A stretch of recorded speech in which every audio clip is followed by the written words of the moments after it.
Maintenant, on va parler de lire la Bible. Lire la Bible, c'est quelque chose que c'est une expression qu'on connaît très bien. C'est-à-dire que à chaque fois que si vous allez à l'église, on va vous dire est-ce que vous avez lu votre Bible aujourd'hui? Est-ce que vous avez pris du temps pour lire la parole de Dieu? Et c'est important, mais quelque part, je pense que c'est un terme qu'on a tellement utilisé que est-ce qu'on sait encore ce que ça veut dire et ce que c'est vraiment que de lire la Bible? Alors, vous allez me dire, ben oui, on prend la Bible et on la lit. Oui, d'accord. D'accord. Oui, c'est vrai, mais il y a plus que ça. Et c'est un petit peu ça qu'on va essayer de voir aujourd'hui. La première question, alors avant d'aller là-dedans, la première question qu'on va se poser, c'est pourquoi est-ce que je dois lire la Bible? Pourquoi est-ce que je dois la lire? C'est une bonne question. Parce que le pasteur l'a dit, oui. Parce que comme ça, je peux dire que j'ai lu ma Bible. Alors, des fois, il y a des personnes qui lisent leur Bible pour pouvoir répondre à la question oui. Tu vois? Est-ce que tu as lu ta Bible? Oui. Est-ce que tu as reçu quelque chose? Je ne sais pas, mais j'ai lu ma Bible. Hein, donc, pourquoi est-ce qu'on lit notre Bible? Quand on lit la Bible, quel est notre but? Quelle est notre intention? Pourquoi est-ce qu'on le fait? Et je pense que ça, c'est quelque chose qu'on doit se poser tous les jours. C'est-à-dire que peut-être qu'un jour, on va lire notre Bible parce que vraiment, on a envie de la lire et puis on a faim et soif de Dieu, on veut connaître, etc. Et puis un autre jour, on va lire la Bible parce qu'il faut la lire tous les jours. Vous comprenez? Cette question de pourquoi, il faut pouvoir se la poser à chaque fois qu'on lit la Bible. Pourquoi est-ce que je lis ma Bible aujourd'hui? Qu'est-ce que je cherche vraiment? Est-ce que je cherche à plaire à Dieu? Est-ce que je cherche à être spirituel? Moi, j'ai un ami qui disait, moi, je me suis dit, je vais lire autant de chapitres par jour. Et puis le premier, 2, 3 jours, ça va. Et puis après le quatrième, il n'a pas su lire assez de chapitres. Du coup, il s'est dit, c'est pas grave, je vais rattraper mes chapitres le lendemain. Et après une semaine, il avait un livre de retard ou 25 chapitres de retard. Mais du coup, ça met une espèce de culpabilité sur nous à la place de se dire que ça nous fait du bien. En fait, la Bible, ça va nous faire du bien, ça va nous apprendre, ça va nous reprendre. Alors, une des raisons pour laquelle on lit la Bible, c'est parce qu'elle nous guide. On a besoin d'être guidé. Chaque jour, dans le psaume 119, verset 105, alors si vous prenez des notes, mettez psaume 119. Voilà, il y a tout sur presque tous les versets sur la parole de Dieu, ils sont dans le psaume 119. Il dit ta parole au verset 105, il dit ta parole est une lampe à mes pieds, une lumière sur mon sentier. Donc qu'est-ce que ça veut dire?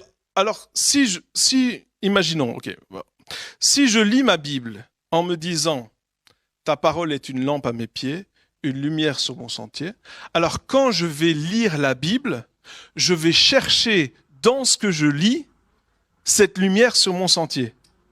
Vous comprenez? J'aurais plus juste me dire je lis la Bible parce que je lis la Bible et je cherche rien vraiment. J'ai pas vraiment d'attente, j'ai pas vraiment de but. Et quand on n'a pas vraiment de but quand on lit la Bible, vous savez ce qui se passe? Rien. Rien. Si tu cherches rien, tu trouves rien. Et c'est là qu'est le problème. C'est que si quand tu lis ta Bible, tu trouves rien, c'est pas parce qu'il y a rien dans la Bible, c'est parce que tu cherches pas. Parce que quand on cherche, on trouve. Et donc, si je lis ma Bible en me disant, Seigneur, éclaire-moi dans la situation dans laquelle je vis, éclaire les choses, parce que des fois, on est dans des situations, même souvent, où ça a l'air obscur, on ne sait pas trop, on n'est pas sûr qu'on a pris la bonne décision, il y a plein de choses. Alors, ta parole est une lampe à mes pieds. Elle est une lumière sur mon sentier. Pourquoi est-ce que je lis? Parce que elle va me guider, elle va m'éclairer. Je vais pouvoir faire le prochain pas, je vais pouvoir continuer à avancer. Une autre raison pour laquelle on lit la Bible, psaume 119, encore une fois, versets 9 et 11, parce que il est dit, comment le jeune homme rendra-t-il pur son sentier en se dirigeant d'après ta parole? Verset 11, je serre ta parole dans mon cœur afin de ne pas pécher contre toi. Je vous le dis, lisez le psaume 119, tous les versets sont dedans. Comment est-ce que la Bible va nous mener à la sainteté? La parole de Dieu va nous mener, elle nous amène à la sainteté. Comment est-ce que le jeune homme rendra-t-il pur son sentier? On pourrait dire, il faut qu'il se force, qu'il ait une discipline, Non, il est dit, en se dirigeant d'après ta parole. Et comment je vais me diriger d'après sa parole si je lis pas sa parole? Et donc, ça veut dire quoi? Ça veut dire que quand je lis la Bible, je me pose toujours la question, je me dis, est-ce que ma vie est alignée avec ce que je lis? Est-ce que, lorsque je lis la parole de Dieu, est-ce que je peux dire, oui, ça je le mets en pratique, ça je le fais? Ou est-ce que quand je lis la Bible, ça me dérange et je dis, ah ouais, non, j'aurais préféré que ce verset-là, il soit pas dans la Bible. Et ça nous arrive, non? On pense que c'est pour les autres. Non, mais c'est vrai, ça vous arrive jamais, vous. Vous aimeriez que le verset-là, il n'existe pas, tu vois. Si, ça nous arrive. Et là, quand tu lis le verset et que tu vois que ta vie, elle n'est pas alignée avec ce que tu es en train de lire, tu as un choix. Comment est-ce que le jeune homme gardera-t-il pur son sentier? Comment? En se dirigeant d'après ta parole. Ah, ok. Donc, si la parole de Dieu, elle va dans ce sens-là, je vais dans ce sens-là. Et ensuite, il dit, je serre ta parole dans mon cœur afin de ne pas pécher contre toi. Ça veut dire quoi? Ça veut dire que, alors on pourrait développer complètement, mais on va pas faire ça aujourd'hui, mais ça veut dire que on va garder cette parole plus précieuse que les autres. C'est-à-dire que nous sommes dans un monde où le but est qu'on pêche. Et le péché est normalité, et ne pas pécher, c'est là que c'est pas normal. D'accord? Quand on ne pêche pas, on n'est pas normal, et quand on pêche, c'est normal. En gros, hein? On appelle le mal bien et le bien mal. On y est, hein? C'est pas une théorie, c'est la réalité dans laquelle on vit. Et donc, si je serre la parole de Dieu contre mon cœur, si sa parole a plus d'importance que les autres paroles, alors à ce moment-là, je vais continuer à avancer selon cette parole-là. Mais si j'écoute les autres paroles et que c'est celles-là qui ont de l'importance, je vais agir selon les paroles que j'écoute. Donc, c'est à moi de voir. Donc, c'est pour ça que je vais lire la Bible. Parce que j'ai besoin, avec toute l'influence que j'ai autour de moi, j'ai besoin de serrer sa parole contre mon cœur. J'ai besoin de me rappeler constamment quels sont les fondements, pourquoi je fais ce que je fais, pourquoi je crois ce que je crois, pourquoi je vis ce que je vis. J'ai besoin de ces choses-là et c'est pour ça que je vais lire la Bible. Alors, il y a plein d'autres raisons. Elle nous affermit. Le psaume 119, verset 33. C'est la vérité. Hein, psaume 119, verset 160, ou Jean 17, 17. Elle nous donne la joie. Psaume 119, verset 162. Donc, il y a plein de choses qui font que je vais lire la Bible parce que c'est un besoin, mais elle va guider ma vie. Et donc, si je lis avec cette pensée-là, alors à ce moment-là, je vais la lire autrement que juste me dire « Ah, aujourd'hui, j'ai lu 5 chapitres. Yeah. Aujourd'hui, j'ai lu 15 chapitres. Yeah. » Tu cherches quoi, une médaille? Bon, ne répondez pas. Et donc, et pourquoi je vais la lire aussi? Je vais la lire parce que il y a une puissance dans la parole de Dieu. On voit dans Hébreux 4.12, hein, la parole de Dieu, elle est puissante, elle est efficace, elle agit. Cette parole de Dieu, elle est vivante. Et elle agit dans ma vie parce qu'elle est vivante. Et un que j'aime bien, la parole de Dieu, elle nous donne de l'intelligence. Ça, j'aime bien. J'ai besoin d'intelligence. On a besoin d'intelligence. Psaume 119, versets 130 et 131. La révélation de tes paroles est claire. On connaît ces versets. Hein. Elle donne de l'intelligence aux simples. J'ouvre la bouche et je soupire, car j'ai soif de tes commandements. Donc, la révélation de ta parole est claire. Elle donne de l'intelligence aux simples. Alors, aux simples, encore une fois, souvent quand on lit simple dans la Bible, on pense que, enfin moi avant c'est ce que je pensais que les simples c'est les simplets, tu vois. Et je pouvais me référer à ça, il n'y a pas de problème, je me dis, parce que je comprends pas toujours tout.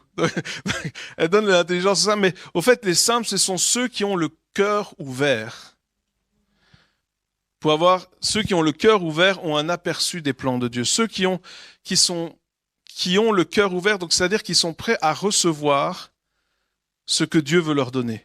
Ceux qui sont prêts à recevoir quelque chose de la parole de Dieu. Parce qu'on peut lire la Bible avec le cœur fermé. On peut lire la Bible comme on lit un livre. On peut lire la Bible comme on lit une histoire. On peut lire la Bible avec le cœur fermé. Et donc, il n'y a rien qui va ressortir. Il y a des personnes qui peuvent lire des chapitres et des chapitres. Je sais pas si ça vous est déjà arrivé, mais vous avez déjà lu une dizaine de chapitres à la fois ou 15 chapitres à la fois. Tu termines et tu te dis, j'ai mal la tête. Ça, oui. J'ai pas compris grand-chose, ça c'est sûr. Mais à part ça, il y a rien vraiment qui est ressorti. Et pourtant on dit, mais oui, mais c'est la parole de Dieu, elle donne la vie, etc. Oui, elle donne de l'intelligence aux simples. Elle donne à ceux qui sont prêts à recevoir. Elle est agissante dans notre vie. Quand on est prêt à recevoir, elle nous donne l'intelligence, ça veut dire la compréhension, la révélation, elle nous donne la manière de réfléchir, de voir les choses différemment. Moi, le témoignage que j'ai par rapport à ça, c'est que donc quand j'avais 17 ans, je suis parti aux États-Unis et je suis parti avec un niveau d'anglais, comment te dire, vraiment faible. Non, en dessous. Je pense que j'ai terminé mon année scolaire avec 45% en anglais.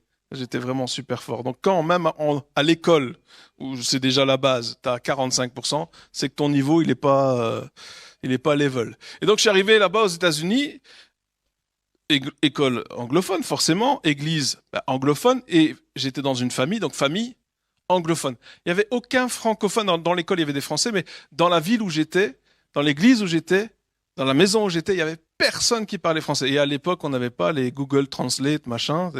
J'avais un petit traducteur électronique où il fallait, avec un tout petit écran. Enfin, et là, j'avais du mal.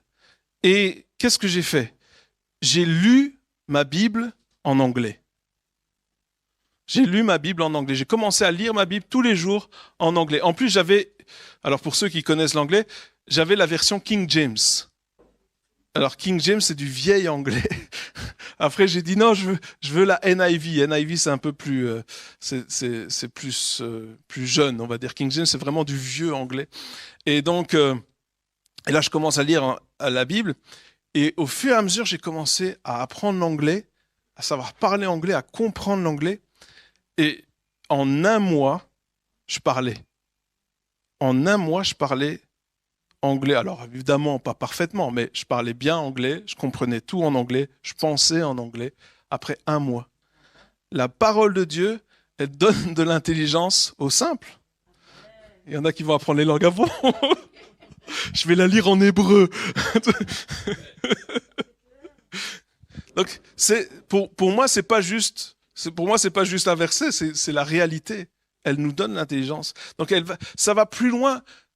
C'est pour ça que je vous dis, ça va plus loin qu'un livre. Vous comprenez? C'est plus qu'un livre, c'est plus que des paroles, que des mots. C'est quelque chose qui est vivant et elle nous donne l'intelligence. Et donc, ensuite, il dit, mais alors j'ouvre ma bouche et je soupire car j'ai soif de tes commandements. Alors, je vais juste m'arrêter un petit peu là-dessus parce que David, il dit souvent, oh, j'aime tes commandements, j'aime tes lois, etc. Mais pour dire ça, sans mentir, non mais soyons honnêtes.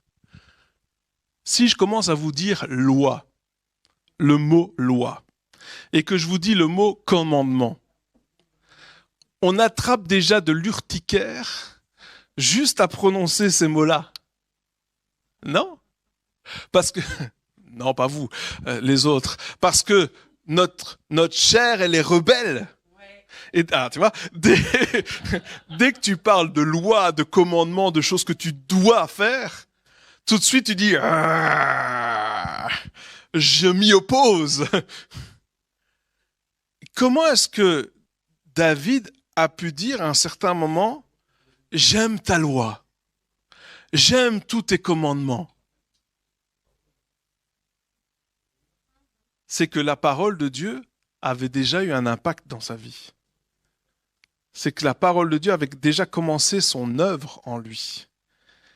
Et c'est comme ça qu'on voit quel est l'impact de la parole de Dieu dans notre vie. Est-ce que quand je dis un commandement aux lois de Dieu, tu es là, Est-ce que quand Dieu nous dit de faire quelque chose, on essaye toujours de trouver un passage sur le côté pour pas être obligé de le faire, hein, comme à la gym. Oh, je suis malade aujourd'hui, désolé, tu vois. Ou est-ce qu'on dit, ah oui, je suis content de pouvoir obéir à la parole de Dieu? Non? Est-ce qu'un voleur va dire, oh, je suis content de pouvoir arrêter de voler? Je suis content d'arrêter de mentir. Oui, ok, c'est devenu très calme.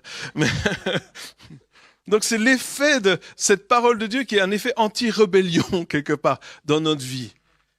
Et là, si dans notre vie, on a encore cet effet rébellion, c'est qu'il faut qu'on s'ouvre un peu plus à ce que Dieu veut nous dire et ce qu'il veut faire. Ok, donc ça c'était pourquoi. Maintenant, ça c'est ce que tout le monde sait, maintenant on va parler du comment. Comment est-ce que je lis la Bible? Ok.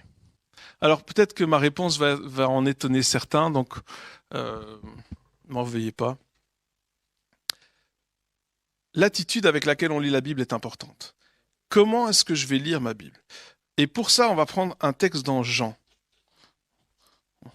au chapitre 1 et au verset 1. Au commencement était la parole était avec Dieu, la parole était Dieu. Elle était au commencement avec Dieu, toute chose a été faite par elle, rien de ce qui a été fait n'a été fait sans elle. Elle était la vie, ou elle a amené la vie, et la vie était la lumière des hommes. Verset 14, la parole a été faite chair, elle a habité parmi nous, pleine de grâce, de vérité. Nous avons contemplé sa gloire, une gloire comme la gloire du Fils unique venu du Père. Ok. Qui est la parole faite chair? Jésus. D'accord? Jésus est la parole de Dieu faite chair. Ok? Ça va jusque-là? Ok.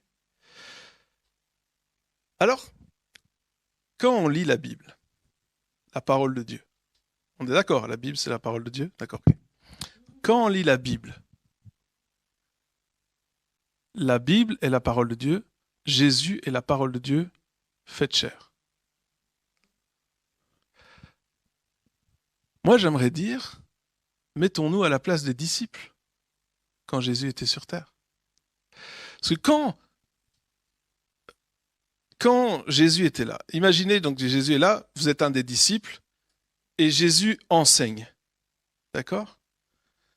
Qu'est-ce que vous retenez? Qu'est-ce qui se passe vraiment? Est-ce que c'est juste un enseignement que vous apprenez? Ou est-ce que en même temps que vous apprenez l'enseignement, vous apprenez à connaître qui est Jésus? Ses qualités, sa personnalité, son look, son style, son attitude, ses réactions, sa passion. C'est pas juste, vous n'êtes pas simplement en train d'écouter une histoire. Vous êtes en train de découvrir en même temps l'auteur de l'histoire. Et ça c'est pas la même chose. C'est pas la même chose si je lis un livre que si je suis avec l'auteur du livre et l'auteur du livre me raconte le livre. C'est différent, n'est-ce pas? Parce que il y a plus, c'est pas simplement mon intelligence qui va travailler, mais c'est tous mes sens qui vont travailler. Je vais même pouvoir sentir l'odeur de celui qui raconte l'histoire. Je vais voir comment il était vêtu. Je vais voir tout ce qui était en train de se faire. Je vais voir comment il réagit lorsque quelqu'un n'est pas d'accord avec lui. Je vais voir comment il fait ces choses, sa vision des choses, sa simplicité, sa manière de s'exprimer. Toutes ces choses-là. Alors, si je lis ma Bible en me disant je dois apprendre quelque chose absolument, eh bien, ça va pas être la même chose que si je me dis ah mais au fait, je suis avec Jésus et Jésus, je découvre qui il est au travers de la parole de Dieu. Donc c'est plus juste du savoir, c'est apprendre à connaître quelqu'un. Et ça, c'est pas la même chose. Il dit que quand il est dit le mot au commencement était la parole, logos. Hein, alors je sais qu'il y a des logos, réma, tout ça. Okay. Oublions ça 2 secondes. Mais lorsque on traduit logos par parole, ça minimise ce que c'est vraiment. Au fait, logos, ça veut aussi vouloir dire message ou l'empreinte de Dieu. Une empreinte. C'est pas juste, vous comprenez, c'est pas juste des mots. Le mot logos, c'est pas juste des mots, mais c'est l'empreinte de Dieu. L'expression vivante de Dieu. C'est mieux tout d'un coup. Ça veut dire quoi? Ça veut dire qu'il y a de la vie. Jésus, il était l'expression divine, tout ce que Dieu est, contenu, révélé dans la chair incarnée, tout comme nous exprimons en parole, Dieu s'est exprimé en Christ. Donc quand Dieu, vous comprenez, nous quand on parle, on s'exprime avec des mots, mais Dieu s'est exprimé avec Christ. Christ s'est exprimé, enfin quand il a parlé, c'est Christ. Vous comprenez? Donc si on limite la parole de Dieu à juste des mots, on limite ce que nous pouvons apprendre de Dieu. Vous comprenez? Moi, je ne suis pas que des mots. Vous avez remarqué. Je ne suis pas que des mots, je suis une personne. D'accord? Je suis une personne, ok? Non, je suis une personne. Je suis pas juste des mots. Eh bien, de la même manière, Jésus est cette personne qui exprime la parole de Dieu. La parole de Dieu, c'est Jésus.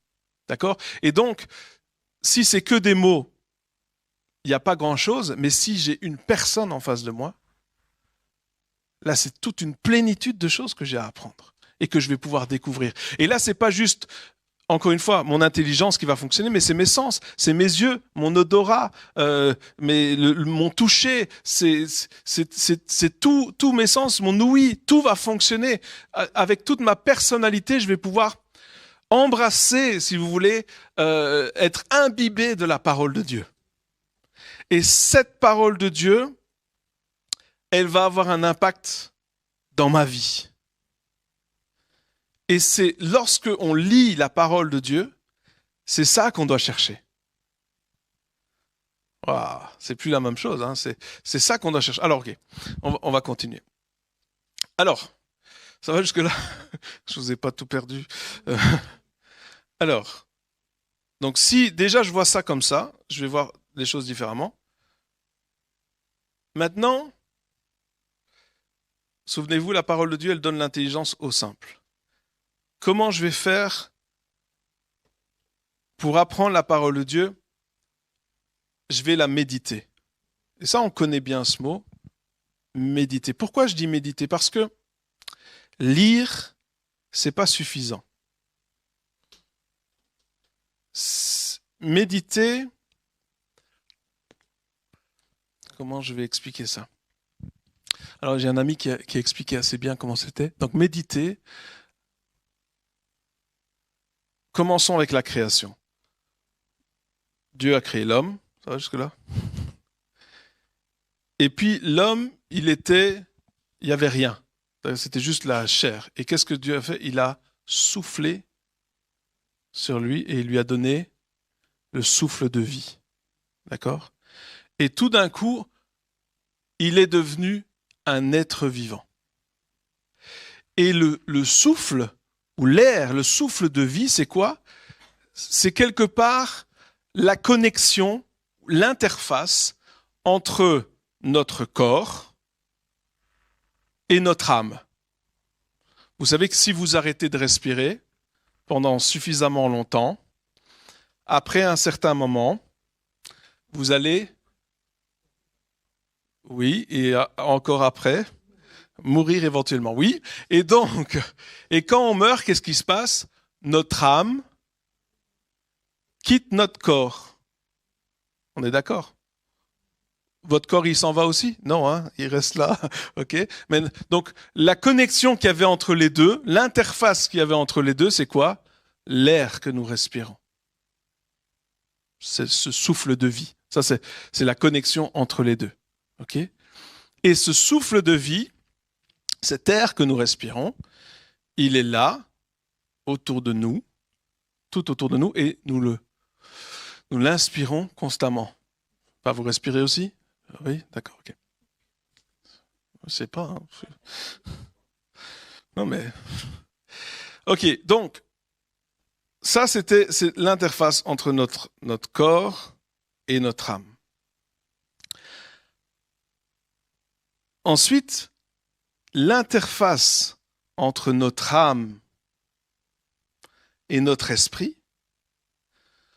C'est pas une théologie que je suis en train de dire, ok? C'est une réflexion, d'accord? Ne dites pas la parole, non, c'est une réflexion entre notre âme et notre esprit. C'est pas juste. On peut appeler ça, les mots qu'on va donner pour ça, on peut dire l'imagination, on peut dire la réflexion, mais c'est plus que ça. L'interface entre les deux, c'est la méditation. La méditation, c'est quoi? C'est comme un état d'esprit. J'essaie de trouver des mots. Un état d'esprit qui nous rend conscients du monde spirituel qui nous entoure. D'accord? C'est comme si on est ouvert. Souvenez-vous, tout à l'heure, je disais, Dieu donne l'intelligence à ceux qui sont ouverts, à ceux qui ont un esprit ouvert. Donc, la méditation, c'est un état d'esprit où nous pouvons ressentir, si vous voulez, cette réalité spirituelle. Vous savez qu'il y a un monde spirituel. Et il est là. C'est pas qu'il est là-haut, machin. Nous y sommes. Nous sommes assis avec Christ dans les lieux célestes. Donc, nous sommes dans ce monde spirituel. Et la méditation, si vous voulez, c'est un peu comme cet état d'esprit qui nous fait prendre conscience qu'on y est. Un petit peu comme lorsque nous respirons l'air, on ne voit pas l'air qu'on respire. D'accord? Enfin, vous voyez l'air, vous? Non. Ça, tu le vois si tu prends des caméras, machin, thermiques, ou je sais pas. Mais on voit pas l'air qu'on respire. Mais pourtant, il est là. Et on en prend conscience quand on respire qu'il y a de l'air, quelque part. D'accord? Et s'il y en a plus, on prend conscience qu'il y en avait. Hein, et qu'on en a vraiment besoin. D'accord? Et la méditation, c'est la même chose. Elle nous fait prendre conscience que cette réalité spirituelle, elle est là, tout autour de nous, comme l'air qui est tout autour de nous, elle est là tout autour de nous, et on peut y accéder, tout comme on peut accéder à l'air, parce que nous sommes corps, âme et esprit, ou plutôt esprit, âme et corps, c'est dans le meilleur sens. Et donc cette méditation, elle va faire quoi? Elle va nous permettre de se focaliser sur le fait que Dieu veut se révéler à nous et nous parler et nous apprendre des choses qui sont des choses spirituelles. Ça va apprendre des choses à notre esprit qui va avoir une influence sur notre âme, qui aura une influence sur notre corps. Parce que Dieu veut nous toucher esprit, âme et corps. Vous savez que, oh, il faut se battre tout le temps. Oui, d'accord, mais si ton esprit est plus fort, on en parlait quand on parlait du parler en langue, c'est l'esprit qui va influencer l'âme, qui va influencer le corps et pas l'inverse. Corps animal, vous vous souvenez, corps animal, enfin, peu importe, ça va dans l'autre sens. Et donc, c'est ça. On a besoin d'être capable d'accéder à cette réalité. Pourquoi? Parce que la parole de Dieu, encore une fois, comme c'est pas que des mots, mais qu'elle est vie, esprit et vie, eh bien, elle veut nous donner esprit et vie. Il est dit dans Job 32, verset 8, toutefois, il y a un esprit qui est dans les hommes et le souffle du Tout-Puissant leur donne l'intelligence. Souvenez-vous, le souffle, c'est intéressant, hein, le souffle du Tout-Puissant, et il parle de l'esprit et il parle de l'intelligence. Le souffle de Dieu, donc Dieu souffle sur nous encore au travers de sa parole pour nous donner l'intelligence, pour avoir des révélations, pour pouvoir connaître qui il est, pour avoir la révélation de ce monde spirituel qui est autour de nous, et le fait d'apprendre ce que Dieu veut dire dans sa parole. Parce que Vous savez, la Bible, c'est tellement riche. Tu peux la lire 150 fois. 150 fois, tu peux apprendre des millions de choses. C'est pas pour vous, mais c'est vrai. La Bible, c'est tellement riche. Il y a tellement de choses. Je regardais encore un truc l'autre jour, il disait, mais c'est tellement précis, ça a été tellement bien écrit, tellement bien fait, que c'est juste extraordinaire. Et, et donc, et il y a le sens premier, le sens derrière, vous avez le double sens. Quand vous lisez la parole de Dieu, si vous commencez, si vous allez à l'école biblique et vous étudiez, vous allez voir que, au fait, quand il a dit ça, et pour un certain public qui vont comprendre ça, un autre public vont comprendre autre chose parce qu'ils ont un autre arrière-plan, et ça a été écrit pour les deux, trois, des fois trois sens dans la même phrase. Donc il y a tellement de choses, des fois on dit, ah ben non, mais ça y est, je le connais le verset là, c'est bon. Non, non, il y a tellement de choses que Dieu veut nous apprendre dans sa parole, mais la plus importante, c'est que au travers de sa parole, il veut nous révéler qui il est. Et c'est ça le plus important. Et c'est lui qu'on voit, parce que Jésus, quand il est venu, il a été la parole faite chair. Et donc, le but aussi, quand on lit la Bible, alors, il y a différentes manières de lire la Bible. Il faut étudier, tout ça, il y a tout ça, tout ça, tout ça. Mais il y a des fois où quand on médite la parole de Dieu, il faut juste arrêter de réfléchir. Ouais, je sais. Quoi? Mais je veux tout comprendre. Il faut arrêter de réfléchir et il faut commencer à être ouvert pour laisser l'esprit de vie, le souffle du Tout-Puissant nous éclairer de son intelligence. Le laisser nous faire voir les choses. Et encore une fois, comme je vous disais, si tu lis la Bible, tu te dis, ah mais là, imagine que tu es avec Jésus, qu'il est en train de te parler, etc. Quelle est l'expression de son visage? Comment est-ce qu'il le dit, le verset? Parce que tu peux lire un verset, et tu peux lire comme s'il le disait tout doucement comme ça, alors qu'il est en train de le crier. On sait jamais. Alors que peut-être que quand il parlait, il était en train de rire, mais ce n'est pas écrit. Vous comprenez? Des fois, tu peux lire un exemple que j'aime bien prendre, c'est quand Jésus est sur l'eau, hein, et qu'il marche sur l'eau et que les disciples ils sont dans la barque. Moi, j'aime bien. Moi, j'imagine que Jésus était mort de rire. Nous, on imagine que c'est un truc super sérieux, etc. Mais moi, je suis sûr que il faisait bouh comme ça aux disciples et il dit, ah, et Jésus était mort de rire, tu vois. Mais non, c'est pas écrit. Ben, c'est vrai que c'est pas écrit, mais comment est-ce que tu vois, tu vois la scène différemment. Et le fait de voir une scène différemment nous fait comprendre les choses différemment. C'est un petit peu comme... Alors, il y en a qui disent, ouais, mais il faut pas utiliser l'imagination, etc. Ok, comment tu fais quand tu lis un bouquin d'une histoire? C'est quoi le but de l'auteur? Le but de l'auteur, c'est de te faire entrer dans sa tête pour que tu puisses voir ce que lui, il voit. Et donc, il va décrire autant qu'il peut la scène pour que tu puisses t'imaginer la scène. C'est vrai, non? Vous avez déjà lu des livres. Vous savez, les choses en papier. Je sais que c'est pas un écran, non, c'est avec du papier, des pages. Et c'est ça qu'il va faire. Mais alors quand toi, tu t'imagines la scène, d'accord? Et tu as une certaine perception du livre.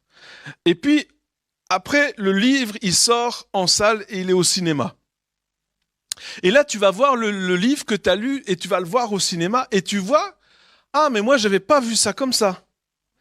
Ah non, non, lui, il était plus petit dans mon... Tu vois, donc, et tu as une autre perception des choses. Alors, qu'est-ce que tu dirais si tu pouvais, quand tu médites la parole de Dieu, être là? Être là. Que ce soit plus juste des mots que tu dis, mais tout d'un coup, tu es là, tu le vis, tu l'expérimentes. Qu'est-ce que ça change? Ça change tout.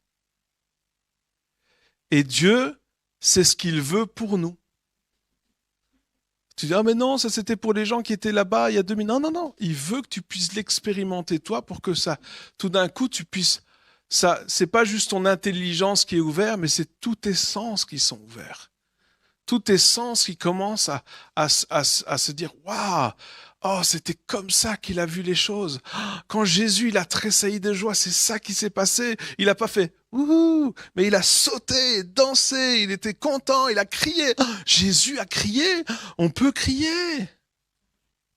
Jésus sourit. Ah bon? Je pensais que les chrétiens devaient être sérieux tout le temps. Non.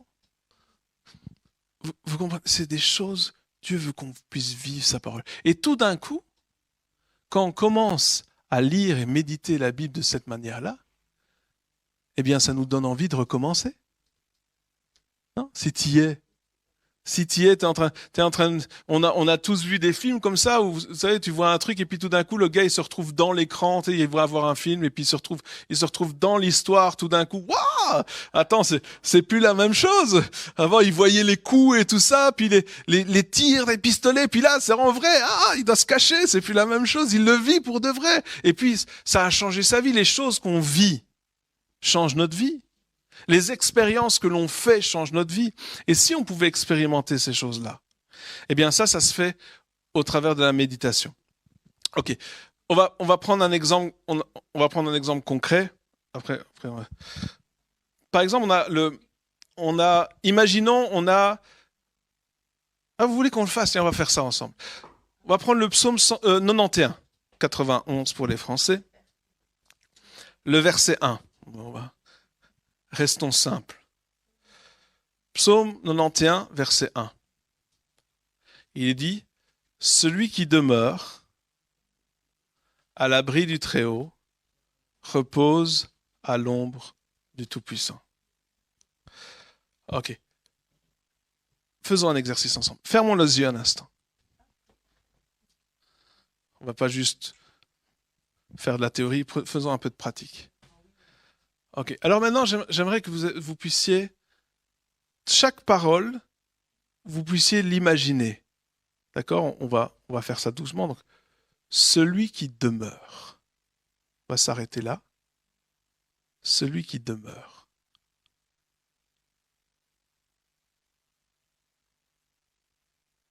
Imaginez demeurer. Puis, sous l'abri du Très-Haut.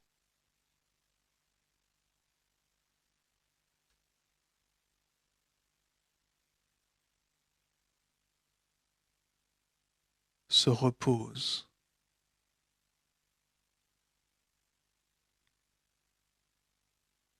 À l'ombre du Tout-Puissant.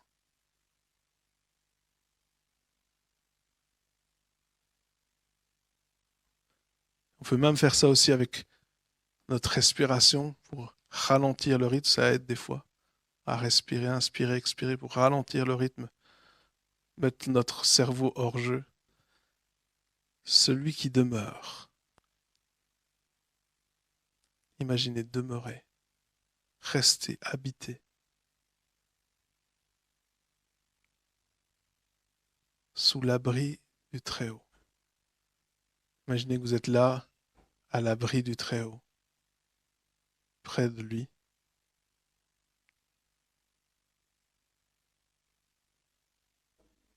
Se repose.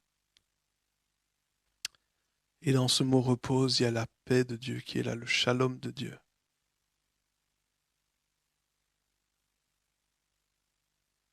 À l'ombre du Tout-Puissant. Maintenant, j'aimerais que, je ne vais plus les dire, mais j'aimerais que vous puissiez juste méditer chaque mot.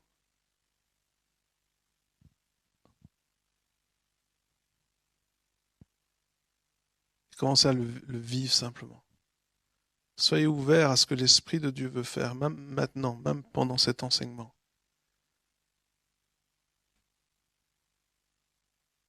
Vous restez, vous demeurez.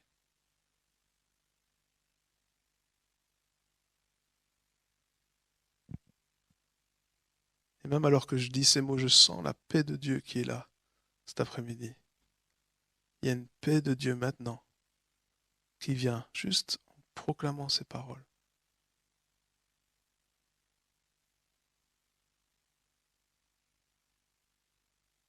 Tout d'un coup, l'insécurité disparaît parce que je suis à l'abri du Très-Haut. J'ai cette sensation de pouvoir tout faire, tout accomplir. Le stress s'en va parce que je me repose, j'ai la paix de Dieu qui est là. Je suis à l'ombre du Tout-Puissant, même le soleil ne peut pas m'atteindre. Même le soleil ne peut pas me brûler, je suis dans cette oasis. Peu importe si avant j'avais l'impression d'être dans un désert, tout d'un coup je suis à l'ombre du Tout-Puissant.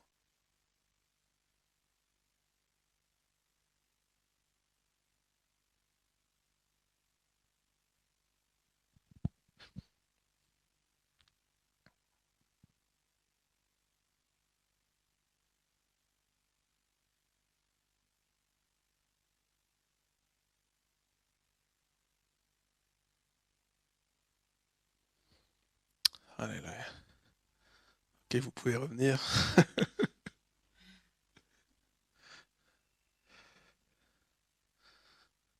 Ça, c'est méditer.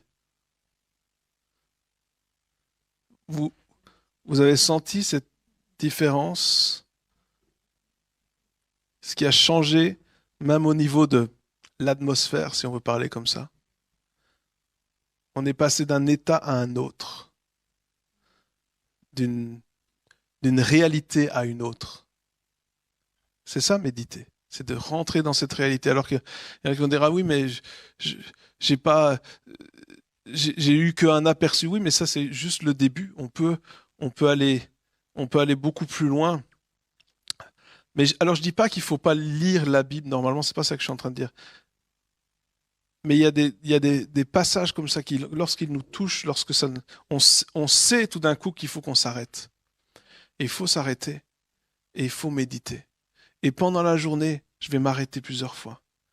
Et pourquoi? Parce que tout d'un coup, ce passage, ce sera plus que, ce sera plus que juste un passage que même je connais par cœur. Ou, comprenez? Ce sera quelque chose que je veux dire, ah, là, je suis dans une situation de stress. Celui qui repose, celui qui demeure à l'abri du Très-Haut. Ok, je vais aller me réfugier. C'est juste de me réfugier. Je peux trouver un refuge. C'est juste d'être là-bas. Je peux être dans cet abri. Et je peux y être maintenant. Je peux, au lieu de prendre des décisions qui vont être liées à un stress parce que j'aurai peur, parce que je serai dans une situation, je vais prendre des décisions depuis ma position à l'abri du Très-Haut, à l'ombre du Tout-Puissant. Là où tout d'un coup, j'ai plus peur. Là où tout d'un coup, j'ai plus le stress. J'ai la paix de Dieu qui est là. Et là, je vais prendre mes décisions, et je vais agir avec, comme ça, avec cette attitude-là. Et c'est ça qui change ma vie. C'est les décisions qu'on prend.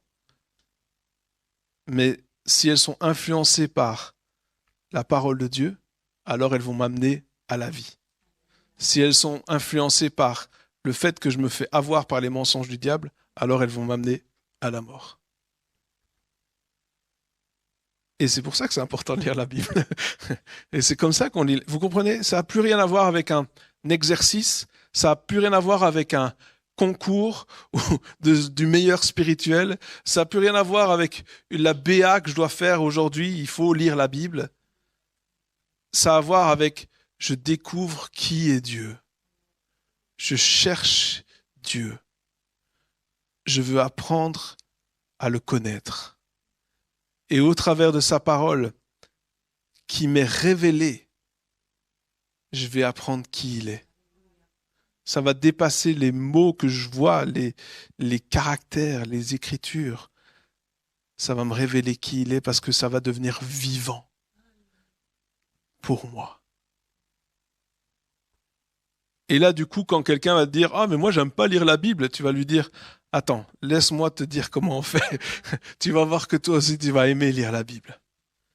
N'est-ce pas? C'est quand même mieux comme ça que de devoir juste lire des mots que tu comprends la moitié et que tu te dis c'est écrit en ancien français, Louis II 1910. Ah ouais, c'est comme ça qu'on parlait à ce moment-là, mais là, je comprends pas tout. Non, c'est pas grave. Et là, tout d'un coup, ce sera plus important d'avoir la meilleure version ou la, comprenez, tu sauras que Dieu il va te parler. Et c'est ça la meilleure version. C'est quand Dieu il te parle et qu'il révèle qui il est. Amen. Ok.